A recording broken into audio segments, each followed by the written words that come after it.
Always be caring. In our ABC web series, we have the great pleasure of getting enlightened from a very intelligent young couple, Orindam and Shaun, about the role of caregivers in handling Alzheimer's disease. Orindam Ghosh is a business development professional in the IT sector and has been a caregiver for his mother, who was an Alzheimer's patient for more than a decade.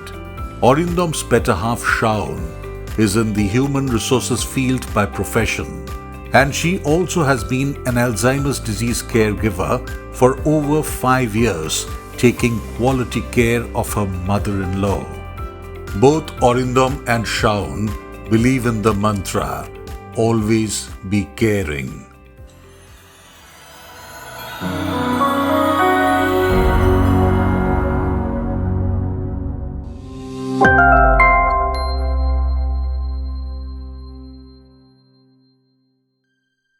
This is Orindam, and I have my wife with me. Hi, this is Shaun. And this evening we are here today to discuss about Alzheimer's disease, which you might have heard of many a times in your local surroundings, maybe within your family as well. And we, unfortunately, we as a family, we have also gone through that journey long time back.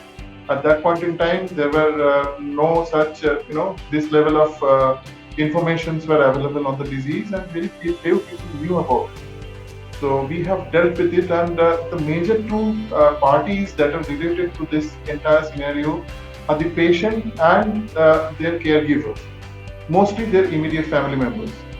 And as you know, like any other major disease, this disease also impacts a lot on the entire family as well. It is not only about the patient. So let us talk about, I will try to give you a brief about how one should actually condition himself or herself for a role of a caregiver, which is very, very critical for the success of treatment in this kind of disease. So let us talk about the ABC of caregiving. By A, first thing is that you need to accept. Acceptance is a major, major challenge, wherein you need to accept the fact that your parent or your close relative, they have already been diagnosed with such a disease. The acceptance goes a long way in terms of treating them properly. B is having the belief. Alzheimer's actually changes the person or in altogether in terms of their cognition, their behavior, their personality wise. It at times might become very difficult for you to accept and recognize the fact that this is the same person with whom you have spent so many days, so many years, and have so many memories. But it is very, very essential to keep that belief that this is the very same person who is presently suffering from a specific disease, and these are all are byproduct of that specific disease, and she is caring for them unconditionally. When I say unconditionally, this means a lot because you don't expect immediate results from it, but you keep on doing it. It is like a habit which you'll have to go on with. And if I talk about, I have taken care of my mother who was suffering for Alzheimer's for more than 10 years.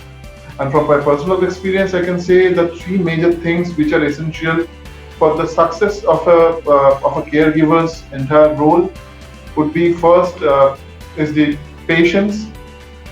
Patience is the key. There will be times when you feel that you have been stretched to the limit, to the brink of it. You might feel that this is it. It is better if you quit from here, but you'll have to keep on. You will have to hold on to that entire thing. You'll have to keep on doing your bit the way you have been doing in that very disciplined manner, with that much of intimacy and with that much of unconditional love. And the second thing is that equality of treatment. When so you are talking to your patient, you know, in our society, mental illness or mental health has been severely neglected forever. So whenever you are talking to your patient or the person who is suffering from it, you need to take care of the fact that you are treating them equally without any kind of discrimination. That also sends a message to people all around so that they can also treat them properly. That is a major concern. And you need to have that empathy, not sympathy. Mind you, sympathy is nothing but feeling pity for someone. Empathy is to understand, to relate with the person's situation, and to act accordingly. So these are the major issues, or these are the major success factors which I believe each and every caregiver should keep in their mind. Now I would request Shaun to take care of daily course, handling this patient on a day-to-day basis. How do you take care of a patient in such kind of a situation? Shaun, over to you. So I got married to Arindam on 2012. So I got 5 years to be with my mother-in-law. And frankly speaking, that time we didn't have that kind of support and that kind of backup, that anybody will come and ask us that you should do this and you should not do that. So in that case, what we had done, we usually search many things on Google, and we usually educate ourselves, and we use our own common sense and general approach towards my mother-in-law. So in that case, I would say, first of all, we need to spend as much as time with the patient. Though both of us were working, and we had to keep my mother-in-law in the in outsiders hand, like one ayah, for specialized ayah, I would say, for 24 hours.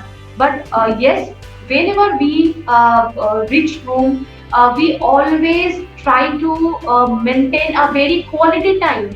We always try to spend a very good time with her. She usually sang with us, and she sang very well that time.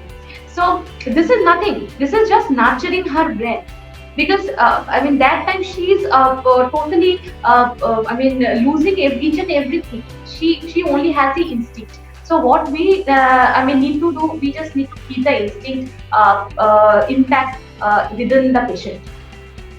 And second thing I would like to say, we need to keep the financial transactions away from his or her, because that time it may happen. There are a few kind of it may happen the patient will be maybe hampered by maybe the other ill-mannered kind of a person in the society. It may happen, you may face some financial loss for the patient. This is not his or her fault, but yes, you need to be very much cautious about it.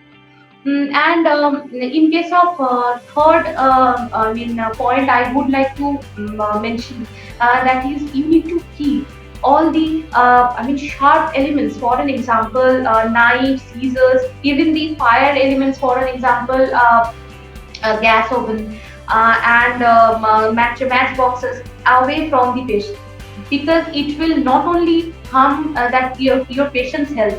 Even it will be very harmful for your family as well. And the next is, I would like to say, like, you need to lock the main door and the open terrace. That door you need to lock. Otherwise, it may happen some uncanny kind of a like event. It may happen, and this is not really acceptable for any family. So that thing. And more or less, maybe we would like to say that the only thing you need to give your patient at the very last time, when he or she actually wants your full attention. I know it is very difficult for a working couple. Even if you are not working, you are a homemaker, or you are at home.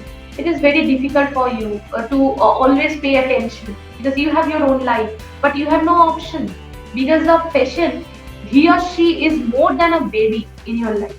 So you have to nurture, you have to give time, you have to think of your patient as a caregiver. Nothing else. Very aptly put the last part. It is just like babysitting, just like taking care of a baby, raising your baby. The only difference is that in case of a baby, you can scold, you can shout, you can control them. But in case of a fully grown adult who is just acting like a baby, just as instinctive as the baby is, without taking caring much about what others think. So that is it in a nutshell. Yeah. Your parents might become your baby, at that point in time. So that is it.